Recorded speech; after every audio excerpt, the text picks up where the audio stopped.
toujours, c'est un immense plaisir de vous retrouver pour ce nouveau numéro de votre émission Le Débrief sur Médian. Merci de nous rester fidèles. Depuis plusieurs années, les pays du Sahel et du Golfe de Guinée font face à la montée de l'extrémisme violent et aux conséquences du terrorisme. Les actes d'endoctrinement et de violence perpétrés par ces groupes armés dans la région impactent fortement les populations civiles, la souveraineté des États et leur économie. D'ailleurs, l'Organisation des Nations Unies estime qu'au Sahel, le terrorisme est la cause principale des souffrances de la population, d'où un ensemble d'actions et de stratégies pour surmonter le défi du terrorisme au Sahel, mais aussi contribuer au développement d'un climat apaisé et d'une paix durable dans la région. Quelles sont les conséquences du terrorisme au Sahel et sur les populations locales? Quelles stratégies efficaces de prévention de l'extrémisme et de lutte contre le terrorisme? Le développement en première partie d'émission. Et puis en seconde partie du débrief, il sera question de parler de l'AES, l'Alliance des États du Sahel, suite à sa création en septembre dernier par le Mali, le Burkina et le Niger. Ces derniers ont mené en mi-avril des opérations militaires coordonnées contre le terrorisme dans le cadre de la force conjointe de l'Alliance des États du Sahel. L'information est confirmée par l'état-major général des armées maliennes. Ces trois pays, unis désormais autour de la charte du Liptako Gourma, ont quitté en janvier dernier la CEDEAO. Ces actions conjointes ont permis en tout cas de neutraliser plusieurs terroristes et la destruction d'importantes bases logistiques dans les zones frontalières. Quel impact de la force conjointe de l'AES dans la lutte contre le terrorisme? Le développement en seconde et dernière partie d'émission. Sur ce plateau, pour en parler avec nos invités, Monsieur Ilham Diallo, vous êtes doctorant en géopolitique, également chercheur en paix et sécurité. Merci d'avoir répondu une nouvelle fois à notre invitation. Merci Daouda. Et merci également à votre co-débatteur, M.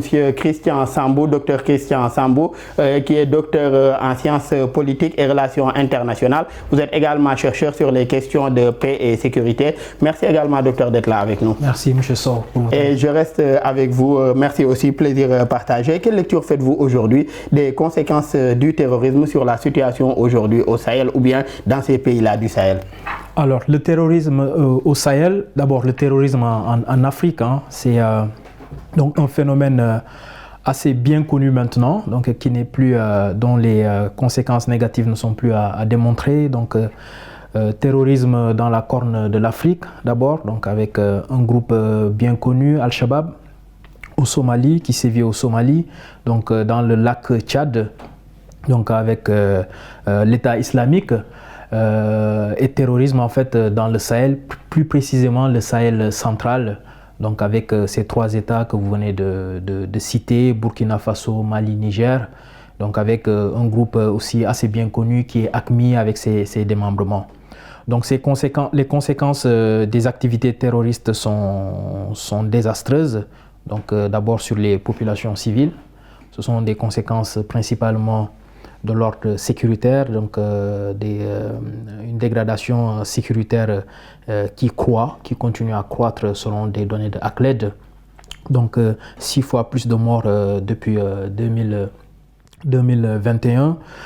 Des conséquences humanitaires, parce que c'est des déplacements forcés de population. Donc des données du HCR nous rappellent qu'à la fin de 2023, il y a eu 3 millions de déplacés internes, donc des déplacés internes qu'on enregistre beaucoup plus au Burkina Faso, donc qui est toujours en proie en fait contre le terrorisme. 1,5 million de réfugiés, donc d'un point de vue humanitaire, c'est une conséquence dramatique, mais aussi des conséquences sur les enfants. Des attaques contre les écoles avec les groupes armés non étatiques, donc qui compromet l'avenir des enfants, parce que tout simplement de nombreux enfants, des milliers d'enfants n'ont pas accès en fait à une éducation de qualité. Donc c'est ce qu'on peut dire des conséquences humanitaires. Vous avez d'ailleurs rappelé tout à l'heure la situation dans le lac Tchad, la situation également au niveau de la Corne de l'Afrique et même du Sahel central entre ces trois pays. Mais on constate aujourd'hui que cette menace, en tout cas terroriste, de plus en plus évolue, commence même à atteindre les côtes avec des attaques terroristes enregistrées dans certains pays aujourd'hui du golfe de Guinée. Effectivement, on a un phénomène spillover, donc où le terrorisme sévissant en fait au Burkina Faso, donc avec les déplacements forcés. Donc on a les pays côtiers, notamment le Ghana, le Bénin, le Togo, mais aussi la Côte d'Ivoire, qui seront touchés par ces phénomènes de déplacement forcés. Et mutatis mutandis aussi par le déplacement aussi des forces des groupes armés non étatiques et de tout le dispositif sécuritaire qui va se déployer par là. Je pense au dispositif Barkhane, mais aussi à toute une réorganisation en fait du dispositif de lutte contre le terrorisme. Donc effectivement, les projecteurs sont de plus en plus orientés vers les pays côtiers, mais je tiens simplement à souligner en fait que contrairement à ce que beaucoup de chercheurs peuvent avancer, le Sahel central demeure encore l'épicentre de la crise terroriste du fait en fait des conséquences dramatiques que ce terrorisme produit. Et Ilham, comme l'a rappelé Dr Sambou, le Sahel central demeure en tout cas l'épicentre de ce terrorisme et c'est pour cela que le représentant aujourd'hui spécial du secrétaire général de l'ONU pour l'Afrique de l'Ouest et du Sahel, Leonardo Santos Simao, estime que le terrorisme est aujourd'hui la cause principale de toutes les souffrances, en tout cas des populations de la région. Comment aujourd'hui cela a davantage contribué aussi à exacerber la situation humanitaire, puisque quelques exemples avaient déjà été donnés ou bien commencé à être donnés tout à l'heure par Sambou. Oui, en fait, le Sahel est devenu en fait un Sahel sécuritaire. Quand je dis un Sahel sécuritaire, c'est que quand on parle du Sahel, la première idée qui nous vient en fait à l'esprit, ce sont les questions de sécurité, d'insécurité. Et donc, le Sahel est devenu en fait ce qu'on appelle un complexe sécuritaire. Un complexe sécuritaire, c'est en fait un ensemble de pays qui ont un même problème sécuritaire et dont la résolution ne peut pas être faite sans pour autant prendre en compte l'interconnectivité de ces pays-là. Donc, cela veut dire qu'on ne peut pas aujourd'hui vouloir régler en fait les problèmes du Burkina sans pour autant prendre en compte ceux du Mali, ceux du Burkina, etc., etc. Mais à côté en fait de ce complexe sécuritaire, il y a un complexe en fait de développement humain. Et le problème en fait, c'est que il y a un décalage entre les élites gouvernantes, l'angle par lequel ils analysent en fait la situation sécuritaire du Sahel et les populations elles-mêmes, principales victimes en fait du terrorisme dans le Sahel, l'angle par lequel ils perçoivent en fait l'insécurité. Et cela fait quoi? Cela fait qu'en fait, dans la recherche de solutions des élites gouvernantes, eux qui prennent en fait la menace terroriste comme en fait la menace contre l'État, mais pour les populations, c'est simplement une menace existentielle. Et ça, ils l'oublient souvent. Ils oublient que pour les populations, c'est une menace existentielle. Je donne juste un exemple. En matière de terrorisme, surtout dans le Sahel, on parle souvent de la porosité des frontières. Et la porosité des frontières, c'est un facteur même en fait lié en fait au déplacement des groupes terroristes, etc. Un facteur très dangereux pour certains États. Mais qui oublie aussi que, en fait, vous savez, les frontières, c'est une création humaine en fait. Les frontières ne sont jamais naturelles. Et il y a des frontières qui ont été tracées et qui ont divisé des peuples. Et donc, comment dirais-je, la transhumance qu'on observe au niveau du Sahel, c'est antérieur en fait au problème sécuritaire du Sahel. Des fois, c'est une menace pour les États, mais aussi c'est un facteur de résilience pour les populations. Le simple fait de pouvoir en fait se déplacer, de traverser la frontière pour se retrouver de l'autre côté, pour échapper à des problèmes d'insécurité, souvent ça peut être en fait un facteur de danger pour les États. Mais dans cette zone-là aussi, pour rester toujours sur ce même point, dans cette zone-là aujourd'hui, cette transhumance dont vous parlez, qui est une nécessité en tout cas de résilience ou de survie pour ces populations, on constate aussi qu'elle est intrinsèquement liée également avec la situation sécuritaire, dans la mesure où à côté de la menace terroriste, nous voyons aussi de plus en plus comment ces déplacements-là causent des violences et des conflits entre agriculteurs et éleveurs de part et d'autre également de ces pays-là. Oui, vous savez, je parlais tout à l'heure de complexe sécuritaire, de complexe développement humain. Mais en fait, ce qu'il faut retenir, c'est que le problème au Sahel, c'est un problème global. C'est un problème global. Et c'est un peu le serpent qui mord sa queue. C'est-à-dire, les causes sont des conséquences et les conséquences aussi sont des causes. Et en fait, dans le Sahel, il y a un problème de développement. Et le terrorisme est venu en fait s'ajouter aux multiples problèmes du Sahel. Donc, pour pouvoir régler en fait la souffrance des populations, apporter des solutions à la souffrance des populations, il faudrait en fait s'attaquer à des problèmes structurels, tels que le problème de la pauvreté. Il y a aujourd'hui en fait un stress environnemental qui est très accru dans le Sahel. Je donne un autre exemple. Au Burkina, par exemple, les autorités, dans la lutte contre le terrorisme, souvent, ils coupent beaucoup d'arbres dans la forêt. Et sous prétexte que en fait, les terroristes en fait, se cachent dans la forêt. Alors que ça crée en fait la déforestation, ça crée en fait la dégradation même de l'environnement. Et l'une des conséquences aussi, c'est la pauvreté, parce que il y a les ressources forestières auxquelles maintenant les populations n'ont plus accès, etc., etc. Donc, je pense que nos gouvernants devraient en fait davantage réfléchir et apporter en fait des questions, des solutions beaucoup plus globales par rapport en fait à la situation. Beaucoup plus misé sur des solutions structurelles plutôt que des solutions conjoncturelles. Et Ilham a rappelé tout à l'heure également autant de problèmes qui existent dans la zone et qui constituent également des terreaux fertiles aujourd'hui pour l'expansion en tout cas de cette menace terroriste-là. À côté de ce qu'il a dit, on peut ajouter également l'inéquité sociale ou l'injustice sociale notée dans certaines zones en tout cas riches sur le plan des ressources naturelles, mais où aujourd'hui les communautés également peinent pour ce qui est en tout cas de la nécessité en tout cas de survie, que ce soit pour des cas de santé, que ce soit pour manger à leur faim et j'en passe. Il y a également la menace même de la souveraineté de ces États-là. Mais avant d'en arriver même à cette menace terroriste et à ces attaques peut-être armées ou terroristes, comment davantage miser aujourd'hui sur la prévention, cette prévention de l'extrémisme violent qui peut contribuer en tout cas, de l'extrémisme violent qui peut contribuer à ces attaques terroristes?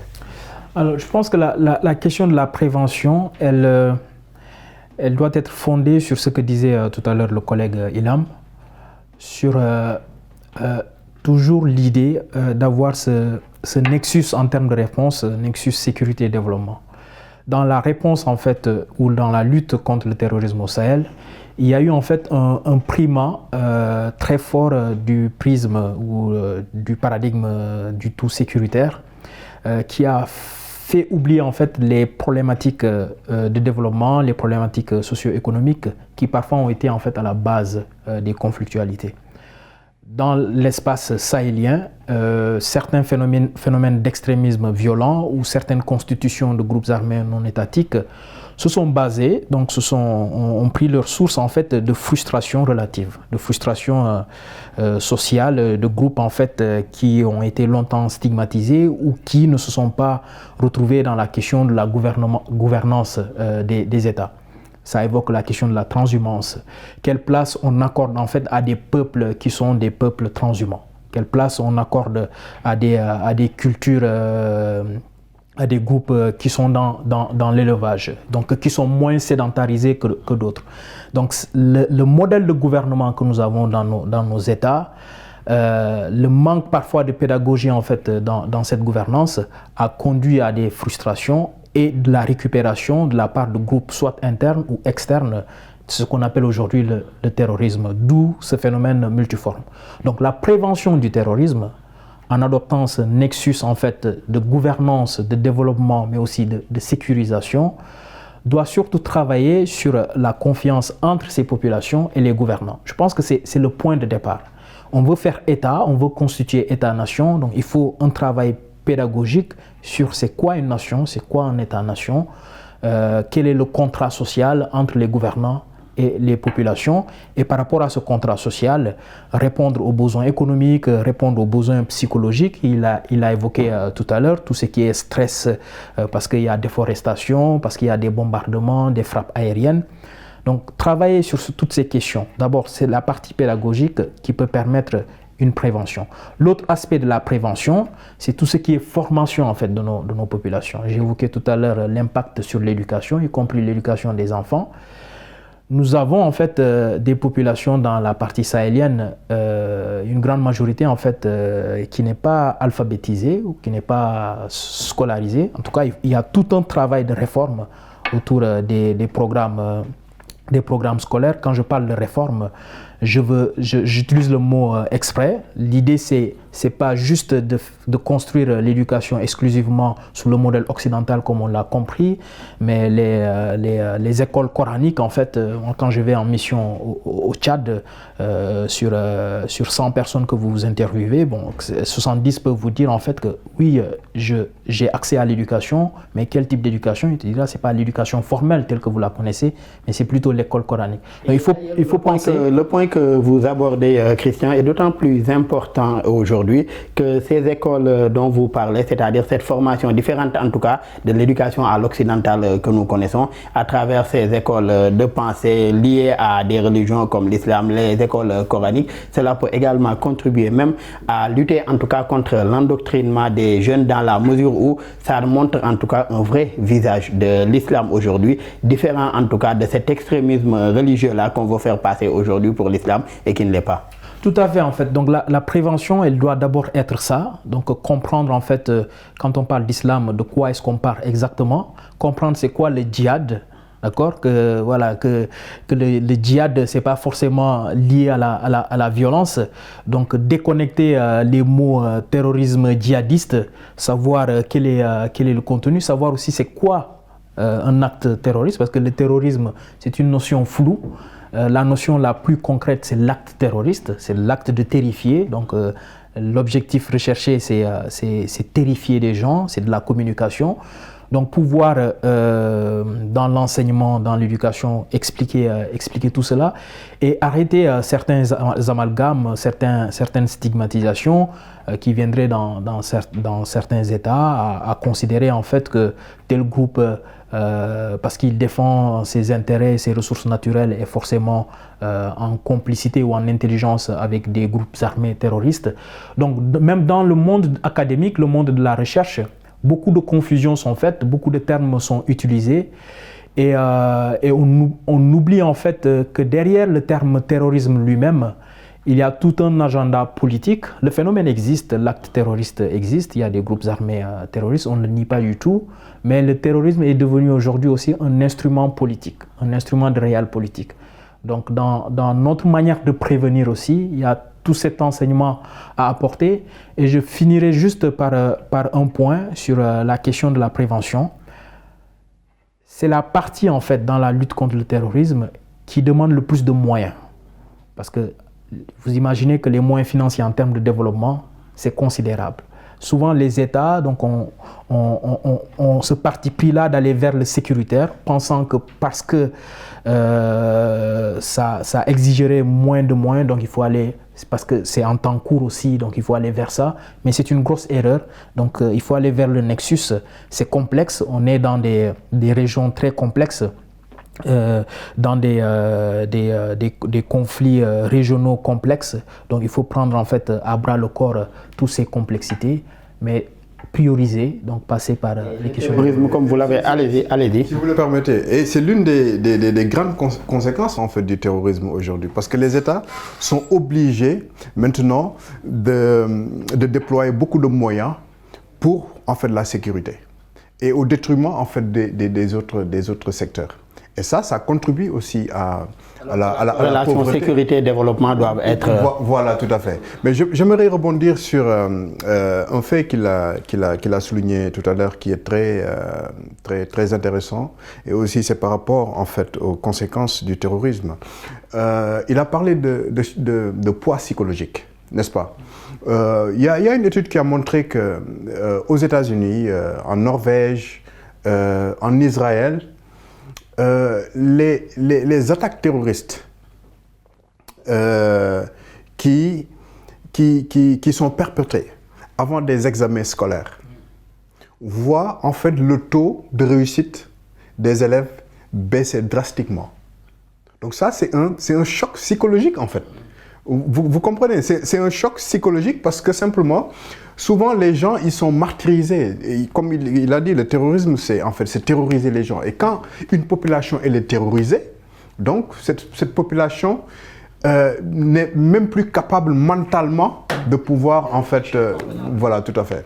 Donc c'était par rapport à ça. Je reste aussi sur un point qu'il a soulevé tout à l'heure également, le lexique, c'est important, puisqu'on parle très souvent de djihadisme, de terrorisme et j'en passe, alors que dans la religion musulmane, même aujourd'hui, le djihad représente, en tout cas, le djihad n'est pas ce à quoi on veut faire croire, le djihad représente la guerre sainte qui a été menée par le prophète Mohammed, paix et salut sur lui, pour en tout cas l'expansion de l'islam aujourd'hui, et qui était par rapport à ce que vivaient les musulmans à l'époque. Mais aujourd'hui, en tout cas, des groupes armés essaient d'adapter leur idéologie ou de faire passer leur idéologie, en tout cas, pour cela, et ce qui ne l'est pas dans la mesure où aucune religion, en tout cas, révélée, ne prône la violence. Toutes les religions, l'islam même en tant que tel, rappellent la paix, invitent à la paix et à la tolérance également de l'autre. On reste avec la prévention. Aujourd'hui, des couches semblent être aussi très vulnérables, comme les jeunes, les enfants cités tout à l'heure également, les femmes, toujours dans le cadre de la prévention.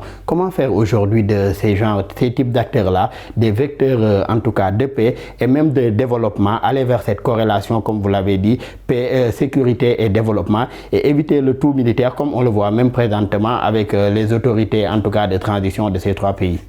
Voilà, en fait c'est une question qui est très intéressante et aussi je pense que ça doit être un casse-tête pour nos États.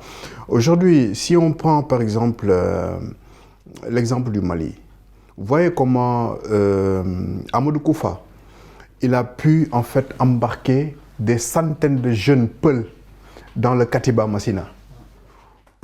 Comment? Parce que simplement il leur a promis ce que l'État ne pouvait pas en fait leur donner. Donc, le malheur aujourd'hui, c'est que, en fait, des terrorismes sont présents dans des zones où l'État n'est pas présent. Et ça pose problème. Et les terroristes, ils payent des gens, ils les mettent dans des conditions dont ils rêvaient.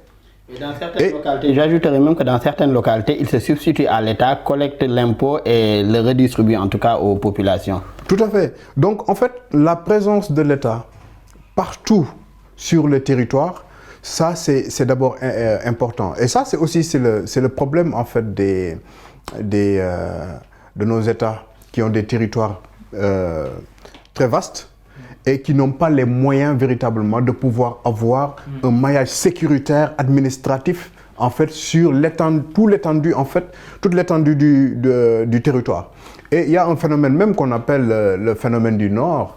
Ça veut dire qu'en fait, il n'y a pas que la sécurité, mais même l'administration, souvent, est absente en fait dans ces zones-là. Et donc, ça pose problème. Ça pose problème. Tant que les États n'ont pas les moyens de pouvoir, en fait, avoir un maillage complet de leur territoire, il sera très difficile de pouvoir, en fait, lutter contre l'extrémisme violent dans ces zones-là, parce que simplement, ils ne sont pas présents, ce sont des terroristes et la nature a horreur du vide. Et on reste sur ce point-là, à savoir les moyens également. La CEDEAO, Communauté économique des États de l'Afrique de l'Ouest, est décidée en tout cas à soutenir les pays de la région qui font face à la menace terroriste. On peut citer la création d'une force régionale, en tout cas antiterroriste et anti-coup d'État, comme ils l'ont appelé. Également, il y a quelques mois de cela, l'organisation a aussi attribué 2 milliards de dollars à chacun de ces trois pays-là de l'AES, à savoir le Mali, le Burkina et le Niger, une façon également de les soutenir davantage dans cette lutte contre le terrorisme, sachant aujourd'hui qu'il n'y a point de développement sans sécurité. Nous l'avons rappelé à plusieurs reprises dans cette émission. Comment l'organisation régionale aussi peut contribuer plus efficacement à la lutte contre le terrorisme en Afrique de l'Ouest, puisque cela également leur est reproché, puisque c'est certes une organisation économique régionale, mais aujourd'hui, avant avant de parler d'économie de libre circulation, il faudrait qu'il y ait d'abord la sécurité. Oui, je pense que la guerre contre le terrorisme, hein, comme on l'a une fois dit ici sur le plateau, c'est une guerre de mouvement. C'est une guerre de mouvement.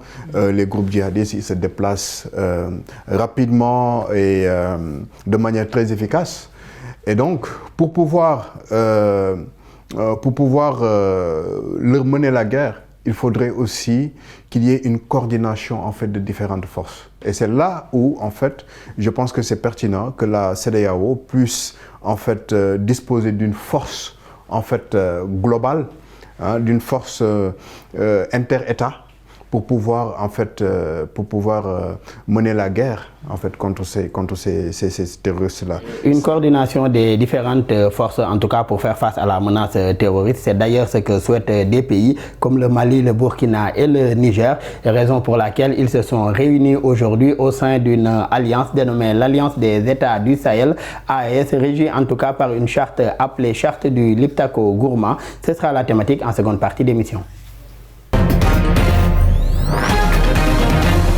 De retour pour la seconde et dernière partie de votre émission Le Débrief. Monsieur Diallo, après avoir porté sur les fonds baptismaux l'Alliance des États du Sahel en septembre 2023 pour mieux lutter contre le terrorisme dans leur zone, le Mali, le Niger et le Burkina ont décidé de quitter la CEDEAO en janvier dernier pour davantage renforcer leur coopération économique, sociale et sécuritaire. Que pensez-vous d'abord de cette alliance, l'AES?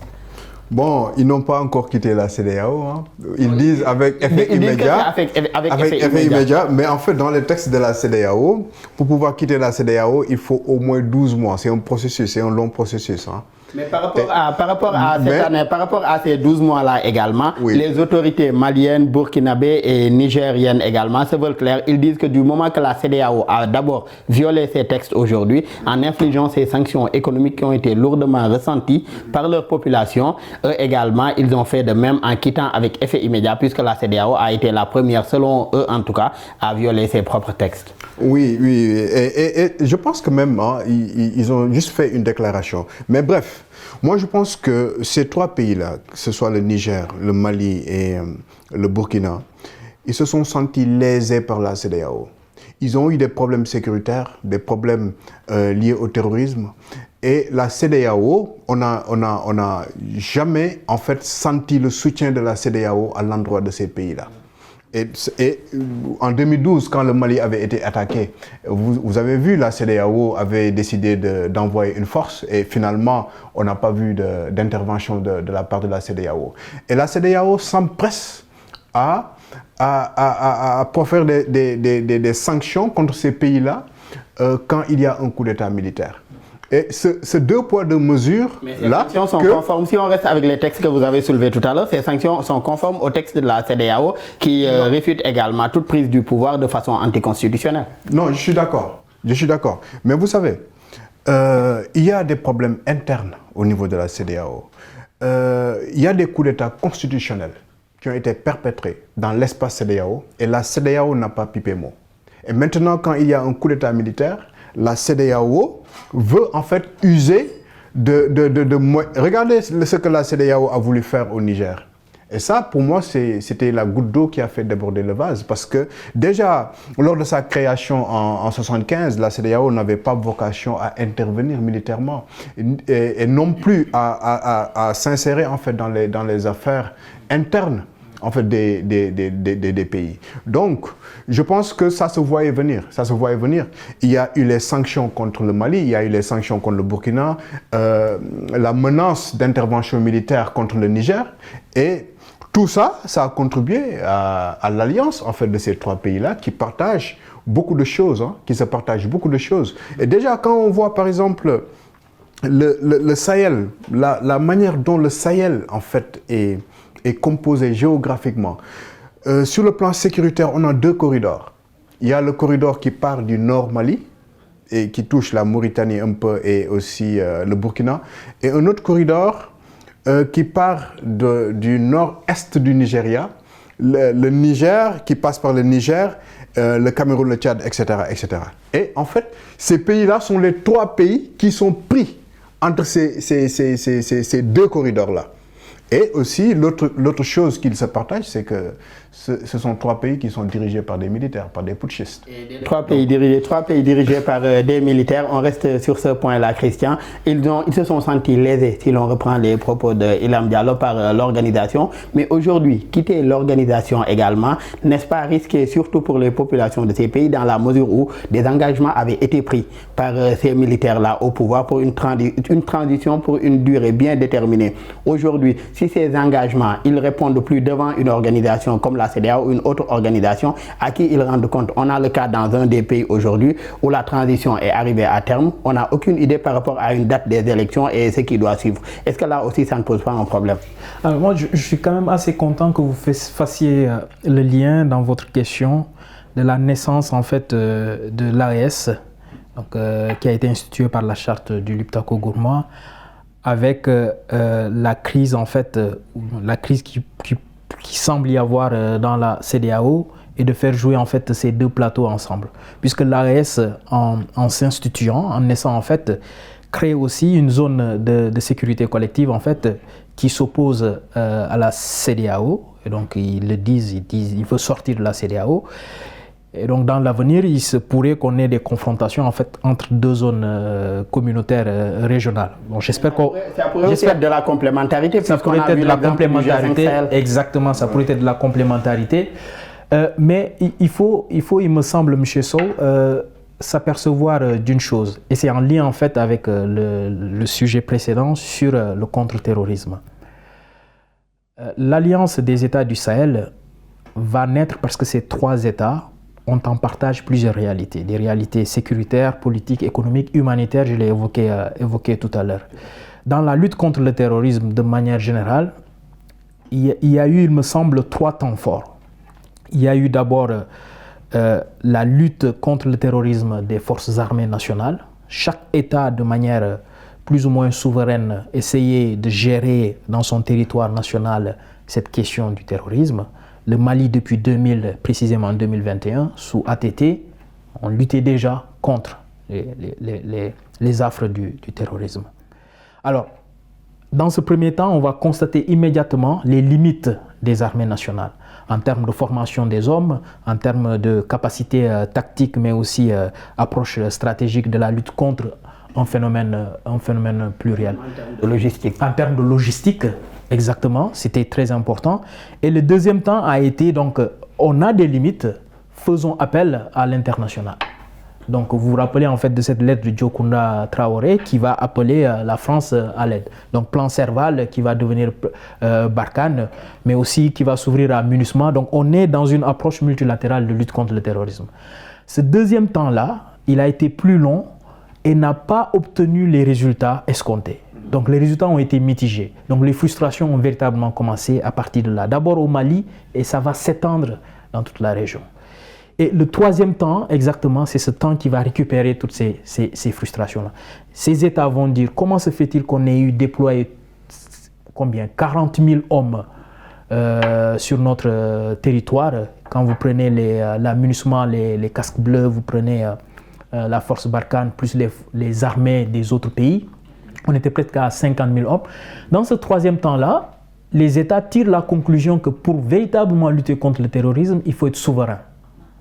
Donc cette notion de souveraineté, si on ne la prend pas en compte, on ne peut pas comprendre la relation parfois tendue qu'il y a entre l'AES et la CEDEAO. Et je reviens sur ce que Ilham a justement dit tout à l'heure.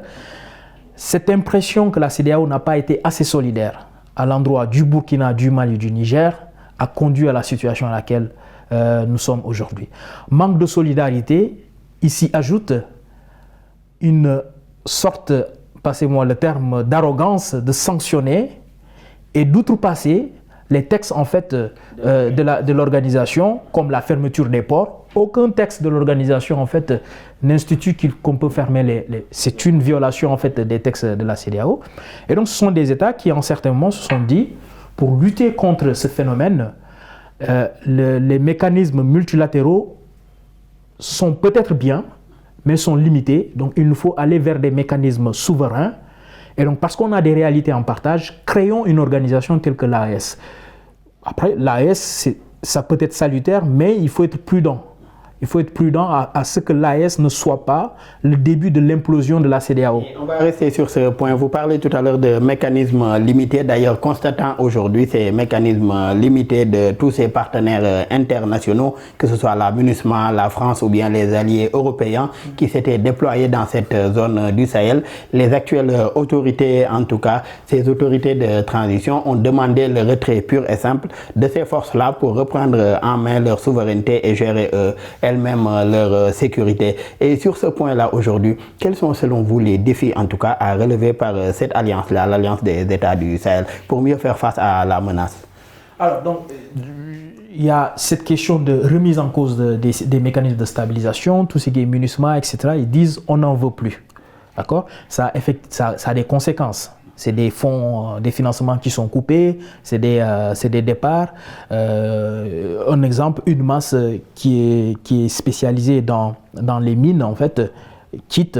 Donc c'est la détection des mines qui est difficile, donc c'est plus d'enfants qui peuvent sauter sur des mines parce que les mines n'auront pas été détectées. Donc les conséquences se font sentir. Derrière, c'est de la part des États d'avoir plus de souveraineté, donc de reconquérir des territoires, et ça crée les conséquences que le collègue soulignait tout à l'heure.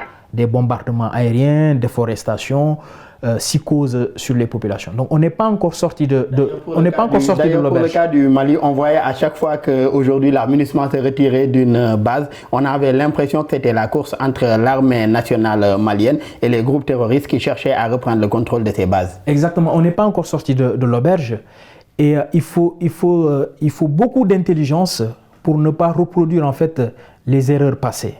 Donc je parle là de l'État malien. Il ne faut pas croire en fait que le sécuritaire, le fait de mater des groupes armés suffit en fait à apporter la paix. La paix aussi c'est de la démocratie, c'est la gestion des politiques publiques, c'est le développement, c'est tous ces aspects-là qui vont entrer en jeu. Donc en termes de mécanismes, il faut encore sortir du tout sécuritaire, penser qu'on a demandé aux autres de partir. Tout est réglé, donc du moment où on a assez d'armement parce qu'on a une alliance avec les Russes, on peut mater en fait des groupes armés sans tenir parfois compte des dégâts en termes de droits humains parce qu'il y a des dégâts collatéraux quand même, il faut le dire, que tout est bon.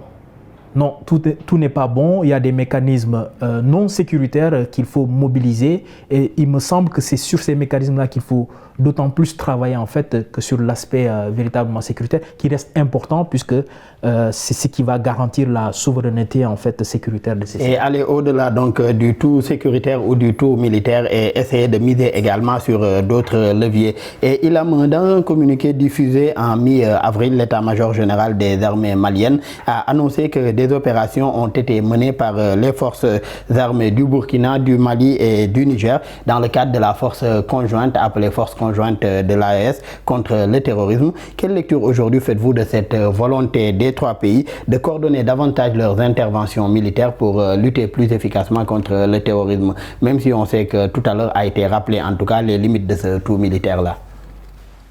Oui, je pense que Christian a parlé tout à l'heure de souveraineté, c'est très important. Aujourd'hui, ces pays-là, en fait, ont pris en fait leur souveraineté en main, et d'où leur souveraineté militaire. Et il faut rappeler un fait quand même. Par exemple, si on prend le Mali et le Burkina, le président Goïta et Traoré, c'est pas en fait, ce n'étaient pas des généraux qui étaient absents en fait du théâtre d'opération. C'était des gens qui étaient sur le terrain et qui connaissaient véritablement la réalité que leurs armées en fait vivaient sur le terrain. Et donc ils ont compris beaucoup de choses.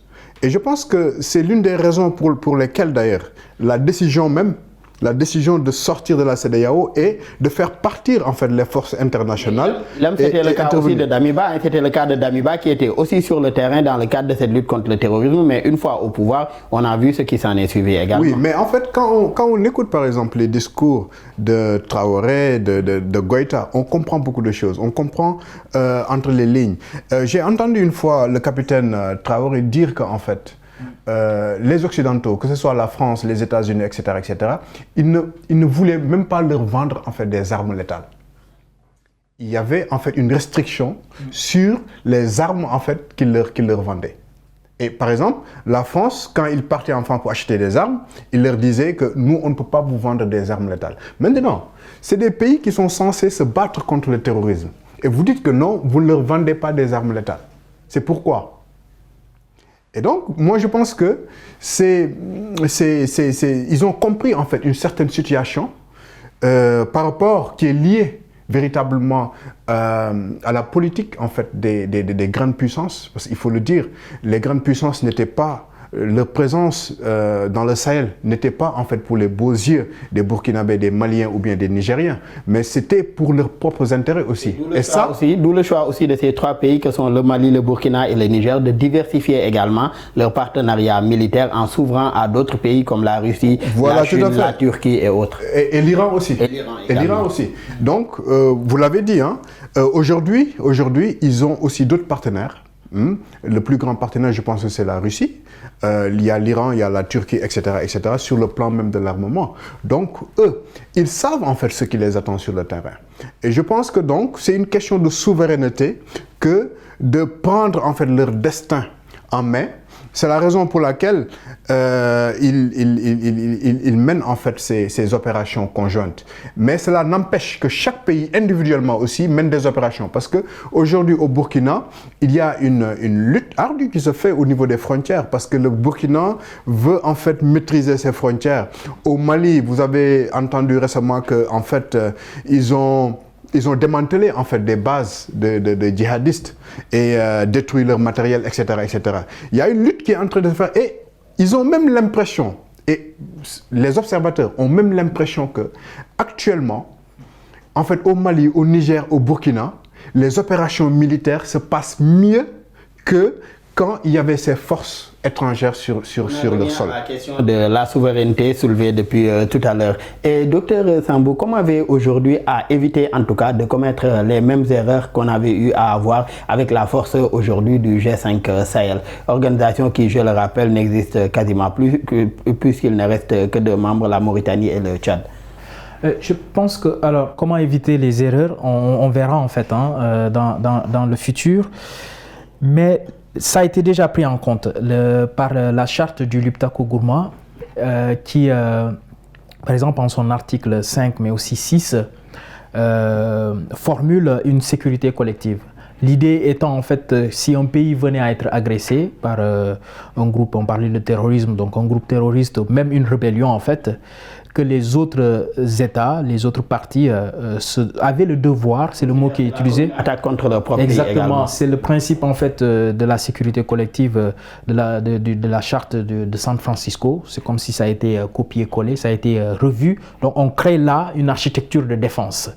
Donc ça c'est déjà un premier point qui permet d'éviter ce que n'a pas été le G5 Sahel. Et je rappelle que le G5 Sahel, on avait Mauritanie, Tchad, donc avec les 3 autres, et avec là aussi un pilotage en fait des mécanismes multilatéraux, donc l'ONU qui pouvait se prononcer, donc la France aussi qui pouvait se prononcer, donc il pouvait avoir des couacs, des blocages en termes de souveraineté en fait, de choix de mener sa politique sécuritaire et de défense comme on voulait. Puisque l'organisation était financée aussi par ses partenaires internationaux. C'est ça. Donc d'un point de vue institutionnel, donc, la charte du Liptako Gourma permet d'éviter les erreurs du G5 Sahel.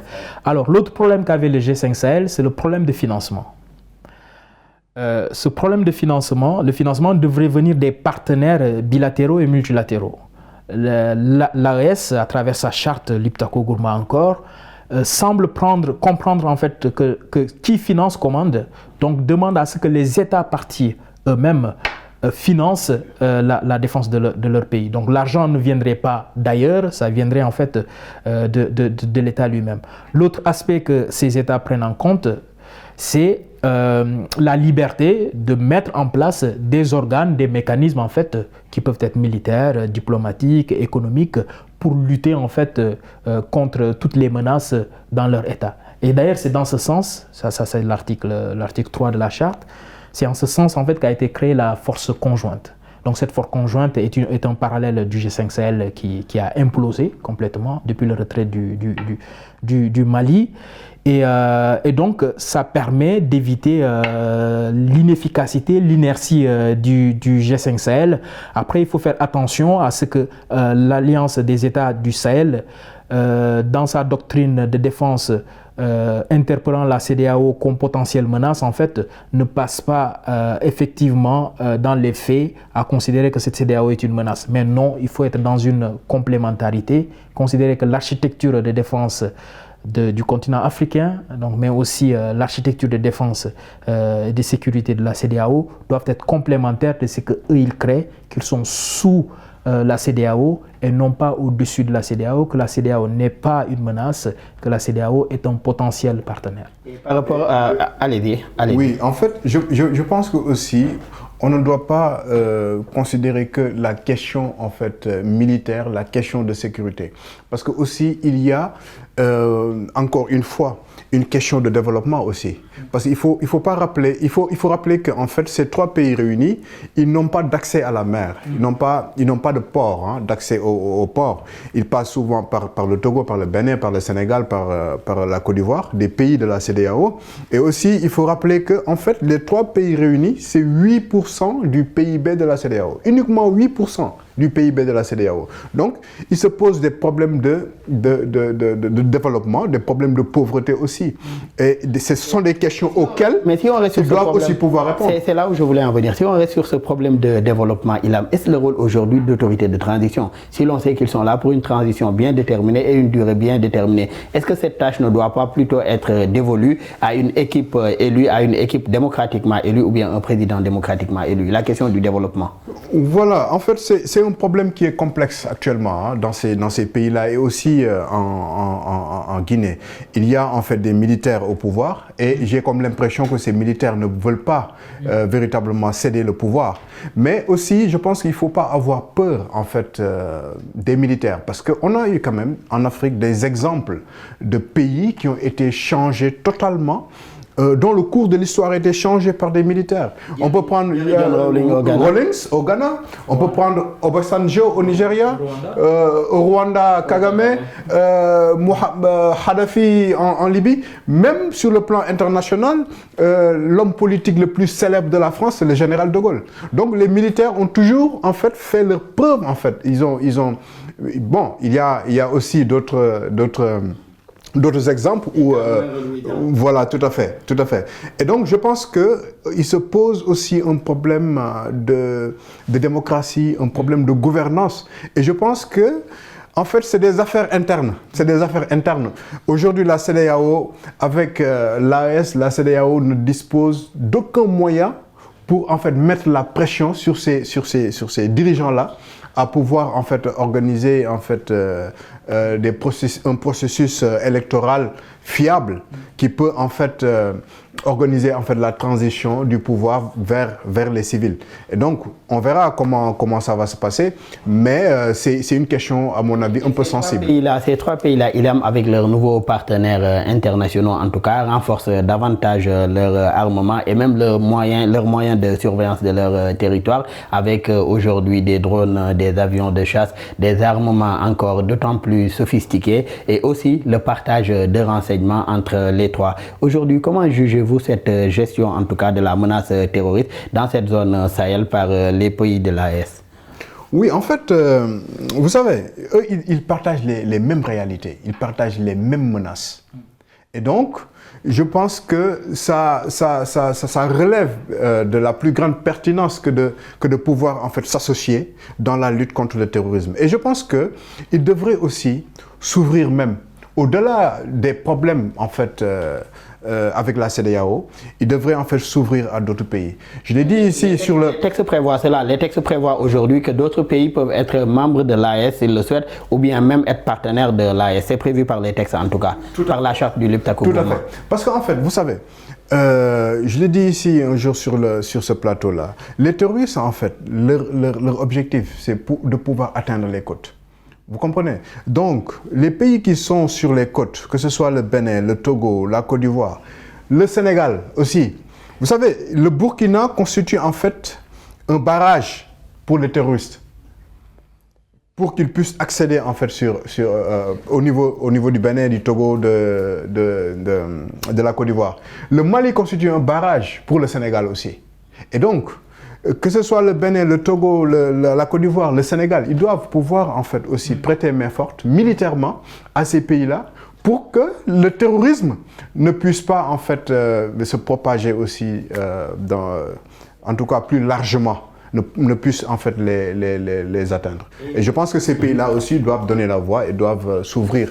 Par rapport à cela, Dr Sambou, on note aussi depuis plusieurs années que ce Sahel-là, en tout cas, subit une augmentation rapide de ses activités d'extrémistes violents et même de ses attaques terroristes. La région qui est aussi au cœur, en tout cas, de réseaux criminels et d'autres, en tout cas, trafics illégaux qui s'y mènent. Quelle lecture aujourd'hui faites-vous de l'évolution de cette situation à laquelle s'ajoutent les violences dont on a parlé tout à l'heure, des violences entre agriculteurs et éleveurs, des populations qui longtemps logées ensemble, partageaient beaucoup de choses également et qui aujourd'hui par rapport à la gestion des ressources et à la gestion même de leur terroir arrivent aujourd'hui à en venir à des actes de violence. Oui, c'est logique en fait. L'impact, un des impacts du terrorisme et de l'extrémisme violent, c'est l'impact sur le vivre ensemble, la cohésion sociale. Donc avec l'avènement du terrorisme, on observe aussi l'augmentation des conflits intracommunautaires, intercommunautaires. Ça a toujours existé, hein, les conflits même fonciers, donc, mais avec le terrorisme, ça augmente. Pourquoi? Parce que tout simplement, imaginez en fait qu'un espace national soit occupé aux 2 tiers, je parle du Burkina Faso, c'est des espaces en fait où il y a de fortes restrictions de mouvement, donc des blocus. Vous prenez rien que la ville de Djibo, donc au Burkina, c'est des blocus en fait des groupes armés non étatiques. Donc il n'y a pas de produits marchands qui peuvent entrer ni sortir. Donc en termes de protection des populations civiles, c'est une situation catastrophique. Donc l'impact, il est là, donc il est fort. C'est un impact sur la cohésion sociale. Et un impact sur la cohésion sociale, d'où l'engagement en tout cas de ces 3 pays que sont le Mali, le Burkina et le Niger, de travailler davantage ensemble à mieux faire face en tout cas à la menace. Malheureusement, nous en sommes à la fin de cette émission. Je rappelle que nous recevions Dr Christian Sambou.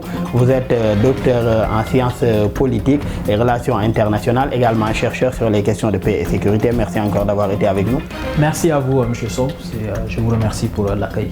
Merci. Et merci aussi à votre co-débatteur, M. Ilham Diallo, doctorant en géopolitique, également chercheur en paix et sécurité. Toujours aussi un plaisir de partager le plateau avec vous, Ilham.